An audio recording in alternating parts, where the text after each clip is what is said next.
وہ لدا رام یا کون تھے، لیکن ان کے نام انہوں نے کر دی۔ اور لالا لاجپت رائے جو ہیں وہ بہت بڑے فریڈم فائٹر تھے، جیسا کہ آپ جانتے ہیں، اور ان کی وجہ شہرت بنیادی طور پہ یہ ہے کہ جب سائمن کمیشن آیا ہے لاہور اور وہ نامنظور کے نعرے لگے ہیں، تو لالا لاجپت رائے اس جلوس کی قیادت کر رہے تھے لاہور ریلوے اسٹیشن کے قریب۔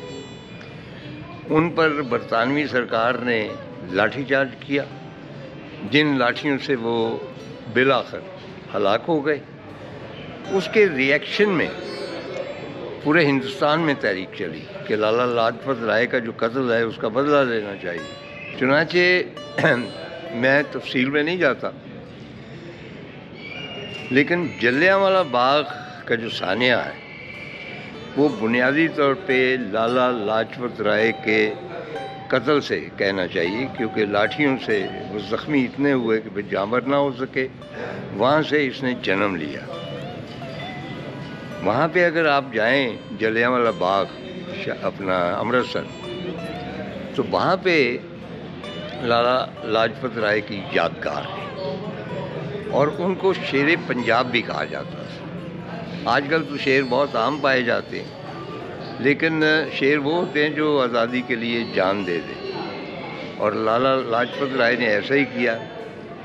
اس کو اب اقبال لائبریری بھی کہا جاتا ہے، لیکن مجھے خوشی اس بات کی ہے کہ اس کے ماتھے پر ابھی تک لالا لاجپت رائے لائبریری لکھا ہوا ہے۔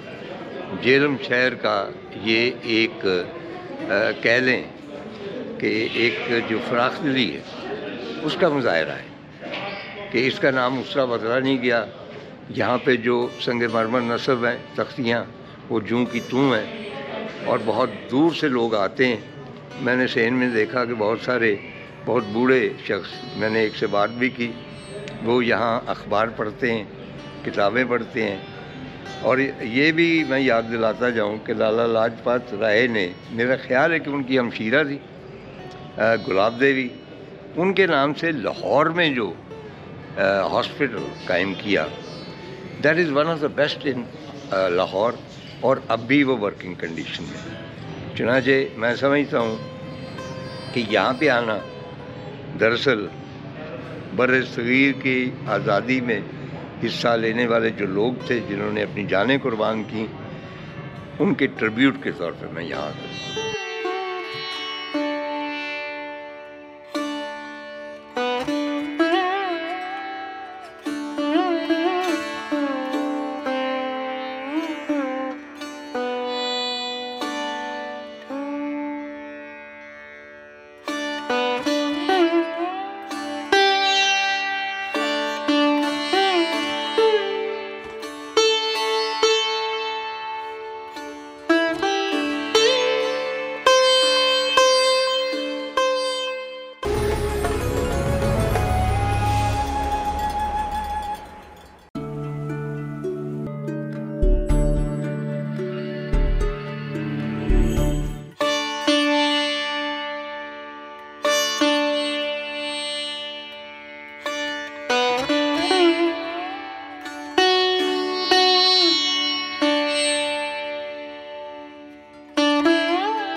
جہلم میں ہوں اور ایک بہت پرانی حویلی میں بیٹھا ہوں، اور یہ حویلی جو ہے بہت یونیک ہے۔ پری پارٹیشن ہے نیچرلی، بام و در جو ہے وہ خستہ ہو چکے ہیں۔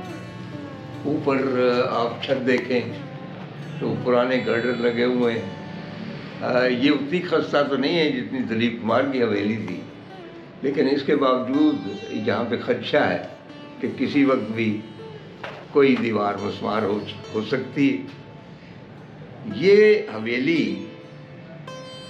گجرال برادرز کی ہے، دو سب کانٹیننٹ کے بہت بڑے نام، اندر Kumar Gujral who became the Prime Minister of India, and Satish Kumar Gujral, who was one of the pioneer artists, sculpturists or architect of subcontinent. اب ان دونوں بھائیوں کی کہانی بنیادی طور پہ یہاں پہ وہ پیدا ہوئے، یہیں پہ ان کی شادیاں ہوئیں، اور یہاں سے کچھ دور ایک گاؤں ہے، بنیادی طور پہ وہاں کے رہنے والے تھے، اور اس کے بعد یہاں پہ انہوں نے یہ حویلی بنائی، بہت شاندار حویلی، یعنی آثار بتا رہے ہیں کہ یہ عمارت جو تھی کبھی نہ کبھی بہت شاندار تھی. تو اندر کمار گجرال جو ہے وہ جانے جاتے ہیں کہ بہت down to earth prime minister تھے انڈیا کے، اور انہوں نے پہلی مرتبہ ایک سنسیئر کوشش کی کہ ہندوستان اور پاکستان کے تعلقات بہتر ہو جائیں، اور انہوں نے ایک پارلیمانی کمیٹی بھی اس سلسلے میں تشکیل دی.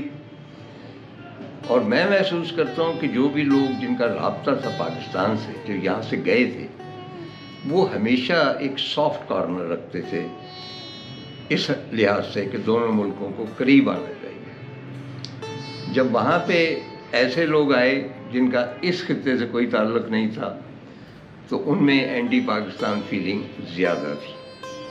گجرال صاحب جو تھے ان کی ایک وہ ہے آٹو بایوگرافی، اور اس کا نام ہے میٹرز آف ڈسکریشن، یہ بہت مشہور آٹو بایوگرافی. اور ستیش گجرال کیونکہ پینٹر تھے، ان کی ہے اے برش ود لائف کے ساتھ انہوں نے برش کو ریپینٹ کیا ہے اس حوالے سے. اور دونوں آٹو بایوگرافیز جو ہیں ان کی خصوصی بات یہ ہے کہ ان کا پہلا چیپٹر جو ہے وہ ہے جہلم، یہی جہلم جہاں پہ ان کی آبائی یہ حویلی تھی. آئی کے گجرال جو تھے، جیسا کہ میں نے بتایا کہ بہت کامیاب پرائم منسٹر تھے، اور ان کو خصوصی لگاؤ تھا جہلم سے، اور جو بھی بندہ جہلم سے جاتا تھا اس کے لیے یہی تعارف کافی ہوتا تھا کہ میں جہلم سے آیا ہوں. چنانچہ میرے ایک دوست گئے، میرے خیال دلی گئے، اور ان کا تعلق یہاں جہلم کے علاقے سے تھا. تو انہوں نے کہا کہ گجرال صاحب سے ملاقات کی جائے. وہ چھوٹے سے ایک فلیٹ میں رہتے تھے. He was ex prime minister of India. اور جب انہوں نے بیل دی تو ان کی خاتون خانہ آئیں، ان کو انہوں نے بتایا کہ ہم گجرال صاحب سے ملنے جا رہے ہیں، تو اور جہلم سے آئے ہیں. تو انہوں نے ان کو اندر بٹھایا. اس کے بعد گجرال صاحب تشریف لائے. اینڈ کین یو امیجن کہ جب انہوں نے ان کی اہلیہ سے پوچھا نا کہ کہاں گئے ہیں، کہنے کہ سبزی لینے گئے. تو گجرال صاحب انٹر ہوئے، ہاتھ میں وہ سبزی کا تھیلا، and he was very much surprised کہ بھائی دو مہمان آئے ہوئے ہیں. تو ان کا تعارف انہوں نے کہا کہ جہلم سے آئے. تو انہوں نے کہا بھائی ان کی خاطر کرنی چاہیے. And he asked them to have food with him, اور ہمہ وقت وہ ان سے جہلم کی باتیں کرتے، یعنی اتنا لگاؤ تھا اس سرزمین سے.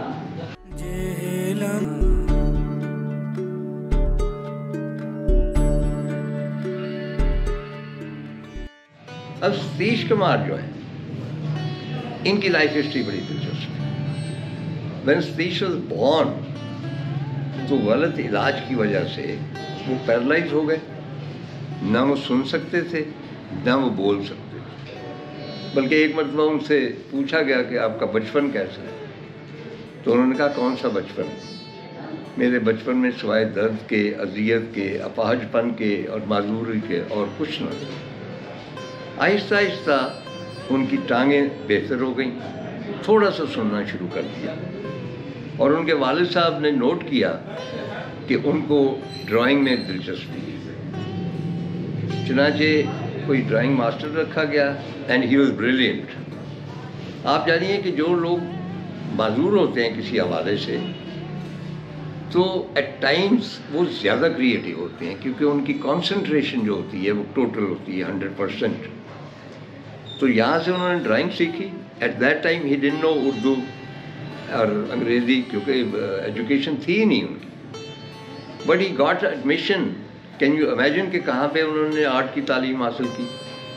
National college of arts Lahore, NCA، وہ تب میو اسکول آف آرٹس کہلاتا تھا، وہاں پہ وہ داخل ہوئے اور وہاں پہ انہوں نے تعلیم حاصل کی.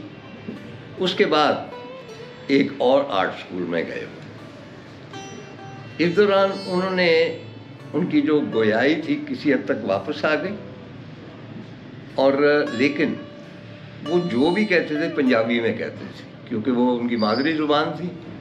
وہ جو بھی اٹر کرتے تھے پنجابی میں کرتے تھے.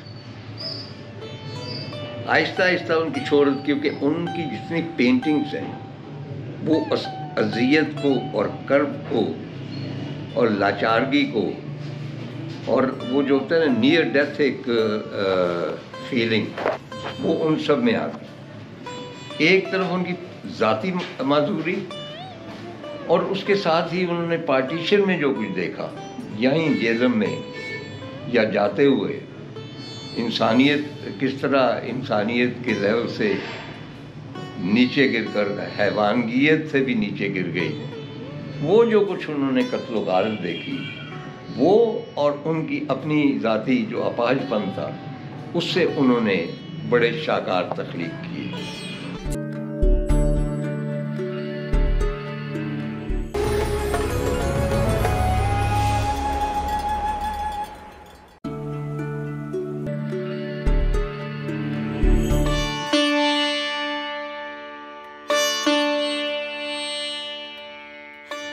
جی ہاں، یہ وہی جہلم ہے پس منظر میں جو اپنا کنارہ ڈھونڈتا تھا. اور ہم گرودوارہ کرم سنگھ جو ہے جو بحال کیا جا رہا ہے، اور اندر جو اس کے آثار ہیں، کیا شاندار جھروکے اور کیا زبردست سکھ آرکیٹیکچر اسے کہا جا سکتا ہے، اور اس کو بحال کیا جا رہا ہے. اینڈ آئی ہوپ کہ اپنی اوریجنل شیپ میں جب جائے گا تو جہلم کی سب سے خوبصورت یہ عمارت قرار پائے گی.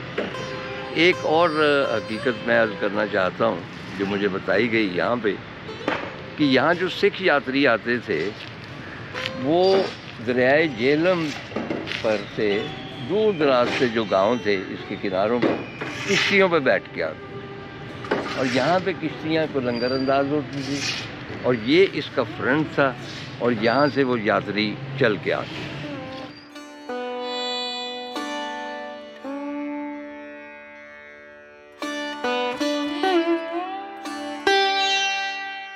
یہ گرودوارہ بھائی رام سنگھ کا، and it's a classic piece of architecture.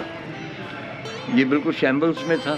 پھر لاہور ورلڈ اتھارٹی کے کامران لاشاری صاحب کی نظر پڑ گئی، تو ان دنوں اس کو رینوویٹ کیا جا رہا ہے، اور پلان یہ کیا جا رہا ہے کہ اس میں ایک بہت بڑا میوزیم قائم کیا جائے. جہلم کے بارے میں بہت کچھ کہا جا سکتا ہے. انہیں آپ جانیے کہ ٹلہ جوگیاں بھی، میں ایکچولی ابھی میں دکھاؤں گا آپ کو کسی پروگرام میں، جہلم گیزٹیئر میں پڑھ رہا تھا. اور گیزٹیئر آپ جانتے ہیں کہ انگریز صاحب حاضر نہیں لکھے، ہمیں تو کبھی توفیق نہیں ہوئی. 100-150 گیزٹیئر مختلف ڈسٹرکٹس کے، اور جتنی تفصیل ان میں ہے آپ کو اب بھی کسی بھی گورنمنٹ کے اعداد و شمار میں نہیں ملتی. کاسٹ سے لے کے ہسٹوریکل پلیسز، اور اس کے بعد جو ہے قومیں کتنی ہیں، آبادی کتنی ہے، وغیرہ وغیرہ. تو اس میں درج ہے کہ جہلم کے آس پاس اتنی زیادہ ہسٹری ہے، میں تو تفصیل میں نہیں جاؤں گا.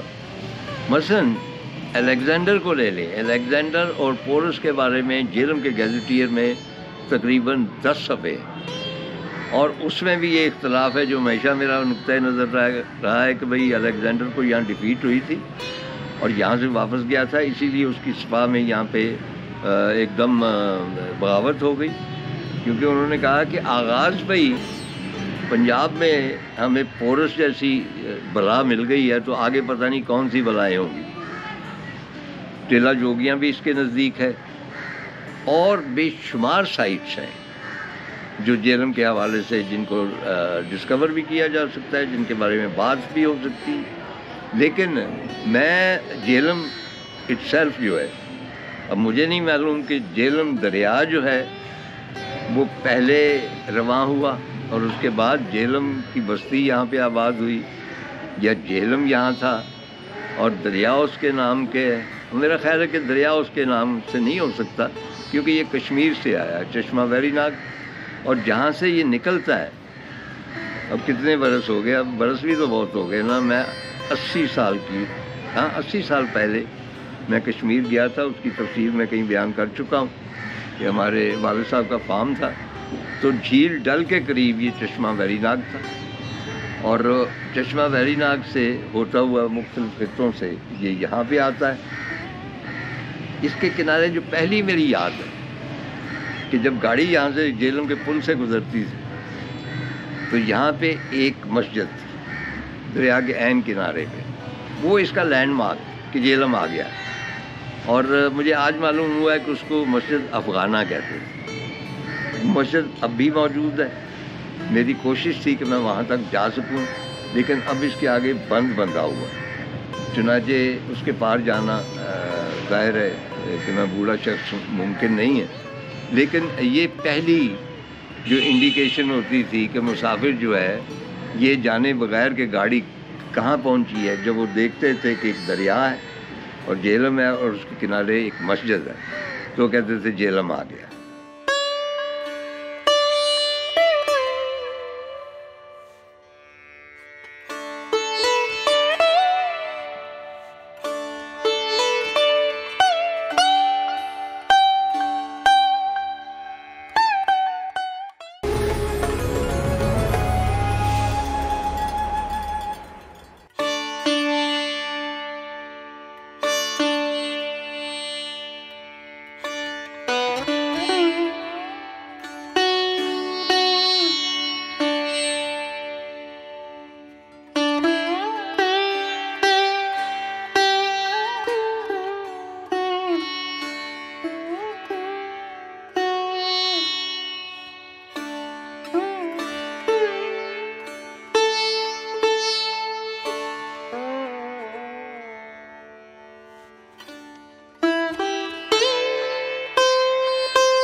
چھوڑ آئے ہم وہ گلیاں، گلزار نے ماچس کا ایک گیت لکھا تھا، اور یہی وہ گلی ہے جس کو گلزار چھوڑ کے چلے گئے، اور آج ہم اس گلی میں ہیں۔ اس مکان کے سامنے جو گلزار کا ہوا کرتا تھا، ظاہر ہے کہ اس کی ظاہری شکل جو ہے وہ تبدیل ہو چکی ہے، لیکن گلی ویسی، گلزار نے جو دینہ امیجن کیا ایک فینٹسی ہے، کیونکہ وہ دینہ ختم ہو چکا ہے، وہ گلزار کی شاعری میں زندہ ہے، وہی کھیل کود، وہ کنارے، وہ سارا کچھ، اور اب تو ایک ماڈرن شہر ہے، اس میں تمام تر سہولتیں بھی ہیں اور قباحتیں بھی ہیں ماڈرن شہر کی۔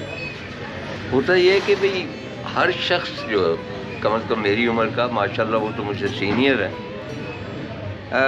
وہ جس جہان میں رہتا ہے، مثلا میں پرانے لاہور میں رہتا ہوں، آج اگر میں دیکھتا ہوں تو وہ لاہور وہ نہیں ہے، میں ابھی اسی لاہور میں زندہ ہوں۔ اسی طرح گلزار صاحب بھی انہی گلیوں میں پرانے دینے میں زندہ ہے۔ اب ان کی کتاب جو ہے میں اس کے ایکسٹریکٹ کچھ پیش کروں گا، کیونکہ رات ہو گئی ہے، اور آپ جانیے کہ وہ کیا کہتے ہیں کہ ہمارے لیے کلی یار کی، یہ جھوک رانجھن کی، یہ ہم نے چناب نہیں کراس کیا، جیلم کراس کیا ہے، یہ کلی یار جو ہے یہاں تک پہنچنے کے لیے۔ تو اسی طرح ہی یہ جو کتاب میں آپ سے تذکرہ کر رہا تھا، زیرو لائن پر قدم، یہی ہے میرا خیال ہے، وہ ساری کی ساری دینے سے بھری ہے، یعنی ذکر جیلم کا اور رات پشمینے کی اور مطلب رات دینے کی، مطلب ہے کہ ان کے تمام جو شاعری ہے اس کا جنم یہاں سے ہوا ہے، ان کے مختلف ایکسپریشنز، میں بہت ساری فلموں کے بھی حوالے دے سکتا ہوں، پوئٹری کے، میرا خیال کم از کم 40-50 ان کی نظمیں ہیں جن میں دینہ کا حوالہ ملتا ہے۔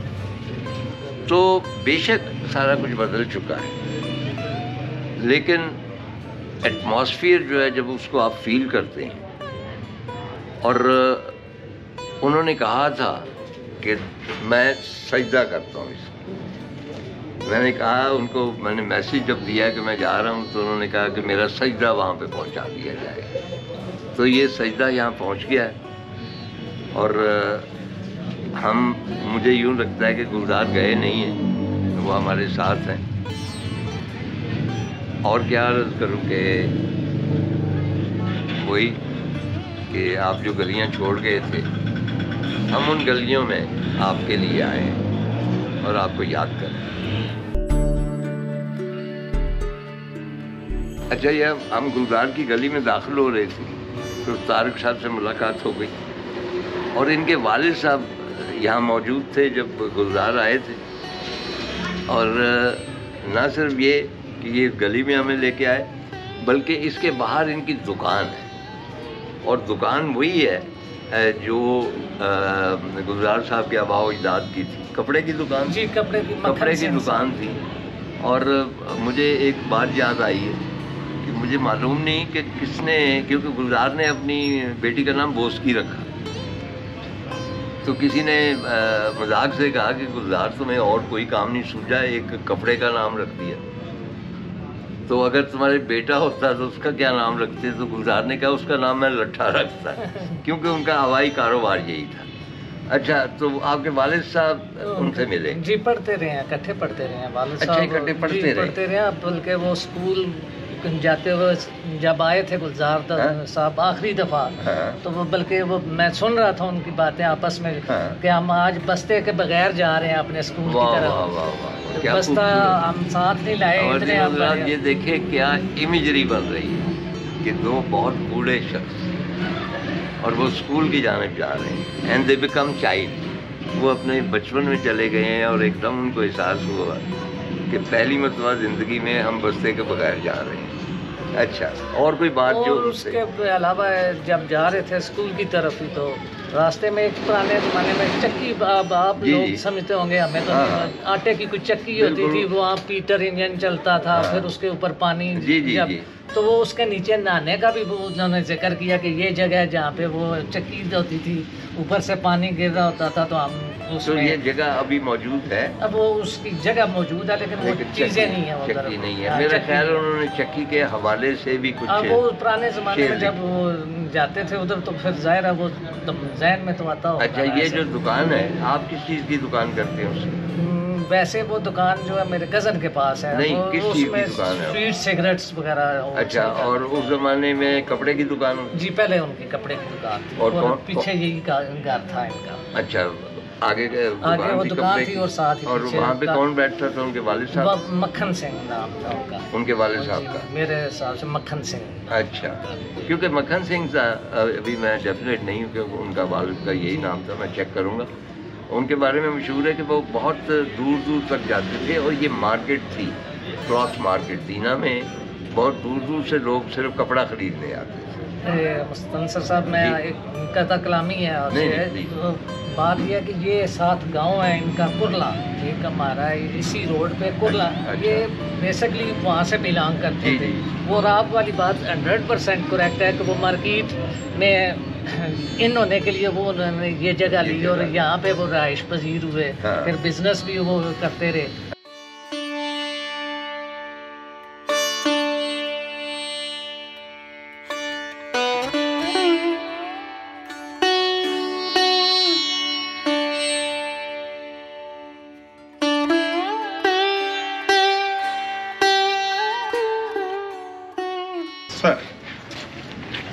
بہت بہت شکریہ. سلامت.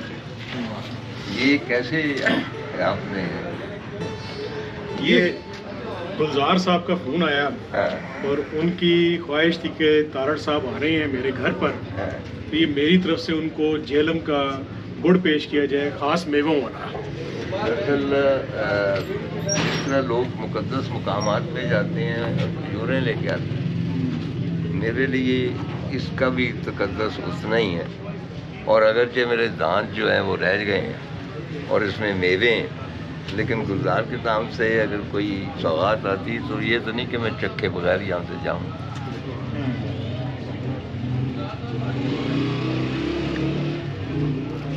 گلزار صاحب کی ساری شاعری، گیت، ان کی شخصیت کی جو مٹھاس ہے نا، وہ اس گڑ کی ڈلی میں ڈھلی ہوئی ہے.